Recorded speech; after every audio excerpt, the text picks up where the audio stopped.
আসসালামু আলাইকুম রহমতুল্লাহ। প্রিয় শিক্ষার্থী সকলকে অভিনন্দন জানাচ্ছি। আজকের ভিডিওতে আজকে আমরা একটি গুরুত্বপূর্ণ প্যারাগ্রাফ নিয়ে আলোচনা করব। আজকের প্যারাগ্রাফের টাইটেল হচ্ছে an ideal teacher or a good teacher. একজন আদর্শ শিক্ষক অথবা একজন ভালো শিক্ষক, এই বিষয়ে বিস্তারিত প্যারাগ্রাফটি 150 ওয়ার্ডের মতো করা হয়েছে, যেটা মোটামুটি সব ক্লাসেই প্রযোজ্য। ওকে, তবে এই ধরনের প্যারাগ্রাফ সাধারণত ক্লাস 7 জন্য উপযোগী। ওকে, তো চলো আমরা শুরু করি। সর্বোচ্চ চেষ্টা করেছি একদম সিম্পল সেন্টেন্সের মধ্যে সহজ কিছু শব্দ এগুলো ব্যবহার করে এটা করা যায় কিনা। Okay, there are many important people in our life. আমাদের জীবনে অনেক গুরুত্বপূর্ণ ব্যক্তি রয়েছে। A teacher is one of them. একজন শিক্ষক তাদের মধ্যে একজন। নাও দ্য কোয়েশ্চেন ইজ, এখন প্রশ্ন হচ্ছে who is an ideal teacher, একজন আদর্শ শিক্ষক কে, and what is an ideal teacher like, এবং একজন আদর্শ শিক্ষক কেমন হয়। Okay, an ideal teacher is one who guides students with knowledge. একজন আদর্শ শিক্ষক হচ্ছে সে যিনি ছাত্রছাত্রীদেরকে শিক্ষা দেন বা দিক নির্দেশনা দেন নলেজ জ্ঞানের সাথে, উইজডম প্রজ্ঞার সাথে, অ্যান্ড কাইন্ডনেস এবং মায়ার সাথে, দয়ার সাথে। Okay, he is a guide like a friend. একজন ভালো শিক্ষক তিনি হচ্ছেন একজন বন্ধুর মতো দিক নির্দেশক। ওকে, বন্ধুর মতো গাইড দেন। হি ইজ অনেস্ট, তিনি হন সৎ, কাইন্ড দয়ালু, পলাইট ভদ্র, অ্যান্ড হার্ড ওয়ার্কিং এবং কঠোর পরিশ্রমী। He has good knowledge of his subject and teaches in a simple and interesting way.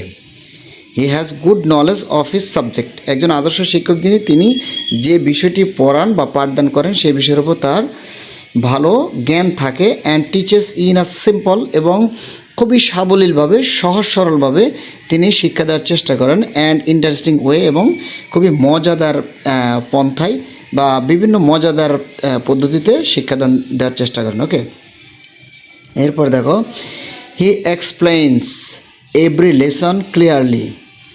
তিনি প্রত্যেকটা অধ্যায় যেগুলো হচ্ছে আলোচনা করে এগুলো খুবই ক্লিয়ারলি একদম পরিষ্কারভাবে ব্যাখ্যা করার চেষ্টা করেন বা আলোচনা করার চেষ্টা করেন। সো দ্যাট, যাতে করে all students can understand it, সকল ছাত্রছাত্রীরা এটা সহজে বুঝতে পারেন। He is punctual and regular in his duties.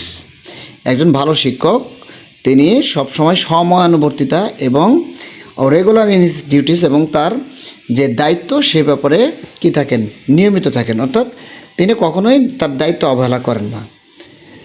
He never becomes angry without a reason. তিনি কখনো বিনা কারণে বা অযথায় অকারণে রেগে যান না। And always treats his students with love and care, এবং ছাত্রছাত্রীদেরকে তিনি সর্বোচ্চ ভালোবাসা এবং যত্ন সহকারে কী করেন, চালানোর চেষ্টা করেন বা তাদের সাথে আচরণ করার চেষ্টা করেন। হি হেল্পস উইক স্টুডেন্টস, তিনি যারা দুর্বল ছাত্রছাত্রী তাদেরকে সাহায্য করেন। And encourages everyone to study well, এবং সকল ছাত্রছাত্রীদেরকেই ভালোভাবে পড়াশোনা করার জন্য উৎসাহিত করেন। He also teaches good manners, discipline and honesty. তিনি গুড ম্যানার্স মানে ভালো আচরণ, অর্থাৎ সময় উপযোগী আচরণ, ডিসিপ্লিন শৃঙ্খলা, অ্যান্ড অনেস্টি এবং সততার শিক্ষা দিয়ে থাকেন। An ideal teacher inspire students to become good human beings and responsible citizens. একজন আদর্শ শিক্ষক ছাত্রছাত্রীদের মধ্যে উৎসাহ সৃষ্টি করেন একজন ভালো মানুষ বা আদর্শ মানুষ এবং দায়িত্বশীল নাগরিক হওয়ার জন্য। He is respected by students, parents and society. একজন ভালো শিক্ষক ছাত্রছাত্রী, পিতামাতা এবং সমাজ কর্তৃক সম্মানিত হন বা শ্রদ্ধার পাত্র হন। So every school needs such a teacher. তাই সকল প্রতিষ্ঠানের বা সকল স্কুলের এই ধরনের শিক্ষক প্রয়োজন। আশা করি ভিডিওটি ভালো লেগেছে। ভালো লাগলে অবশ্যই শেয়ার করবে এবং চ্যানেলটি নতুন সাবস্ক্রাইব করে পাশে থাকবে। দেখা হবে পরবর্তী ভিডিওতে। আসসালামু আলাইকুম।